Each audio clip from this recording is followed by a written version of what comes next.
back to my channel. So today's video is a highly requested one that so many beginner lash techs asked me, and it is about patch testing.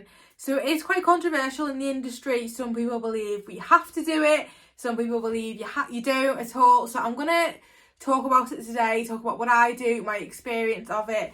So yeah, hope you enjoy this video, and if you do, please like and subscribe. So first of all, what even is a patch test? So a patch test is when a small amount of the substance you're using is applied either behind the ear or on the inside of your hand there. So it's basically carried out to see if the client would react, and this reaction would take place within the first 24 to 48 hours if it was going to happen. So clients can react in so many different ways. There's no set way. It's basically just if they notice anything abnormal, any irritation, any rashes, anything like that at all. I've even had clients before who react in the way of they come out in a bit of a cold, which is bearable. So certain reactions are obviously bearable and unbearable. So the question is, do we have to patch test as lash techs? So in my experience, I've always had people that tell me some you do, some you don't, and it's like, do you have to? So the only way to clarify this is to get in touch with your insurer. So I don't really want to mention the name that I'm with, but I will give you a bit of a tip. So my insurer is called Salon, and then the colour of that lid. I don't want to name them. So I basically got on the phone to them and asked them, do I need to patch test clients? Specifically asked them that question, and they said, no, under our policy you do not need to, but however it is good practice to do so, which I agree, it definitely is. I also asked that in writing from them because you need to get it in writing, because there's no point in them saying it just on the phone to you. You need to get it so you've got proof and of your insurance policy in case anything ever did happen. So another thing to mention is no reaction has ever happened to me like in a bad sense. The only client I've ever had is someone who's in my family who reacts like a cold, so she comes out in a bit of a cold, but I've never had any bad allergic reaction even when I have patch tested or not. So as a result of my insurance policy, I choose not to patch test. Now that will be quite controversial to some lash techs out there.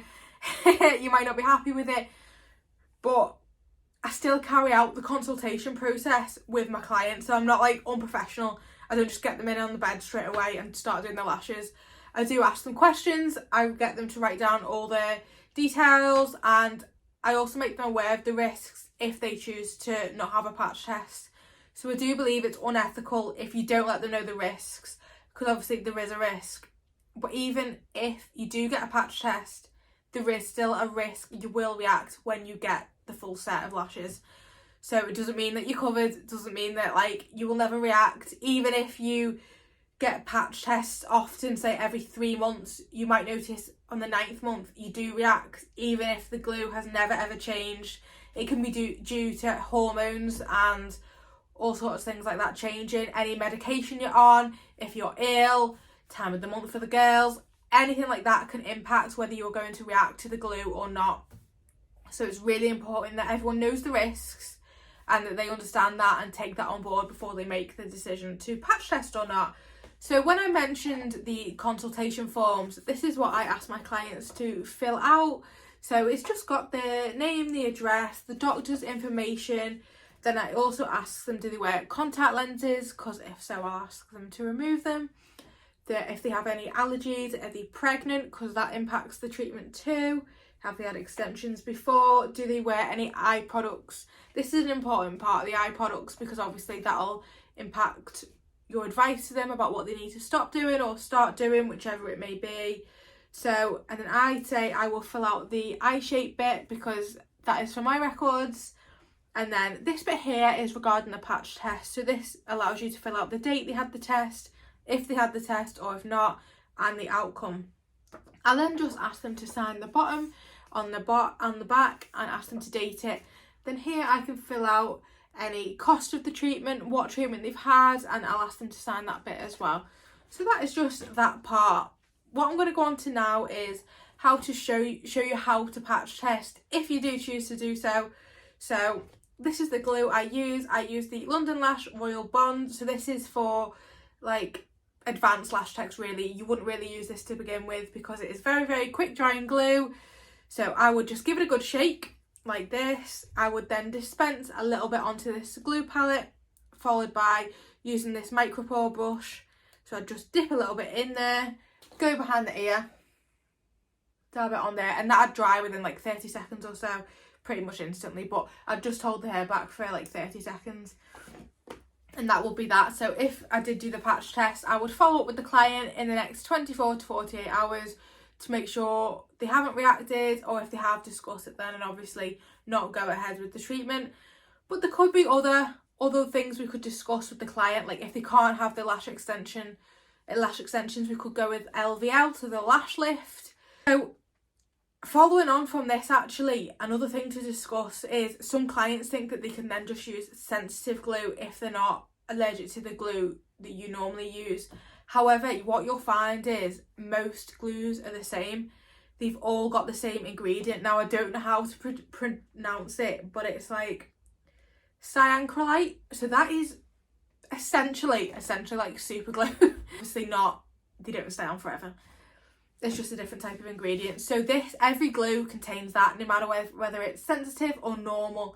So that could be something that you're allergic to, which means you cannot have the treatment. Like you can't, like no matter what glue you use, you will react. So in the past, there's been loads of sensitive glues that come out. However, you're just allergic to it and it's not suitable for you to have the treatment. Like I seen Lash Based Jamie use this example.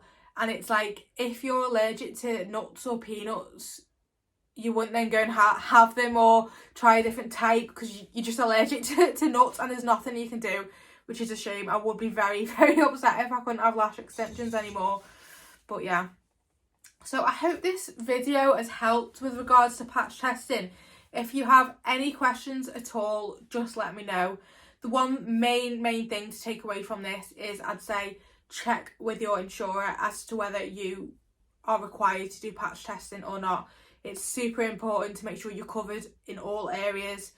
Make sure, yeah, you know what you're doing, you know what you're offering your clients, and just communicate this with your clients and it will be absolutely fine.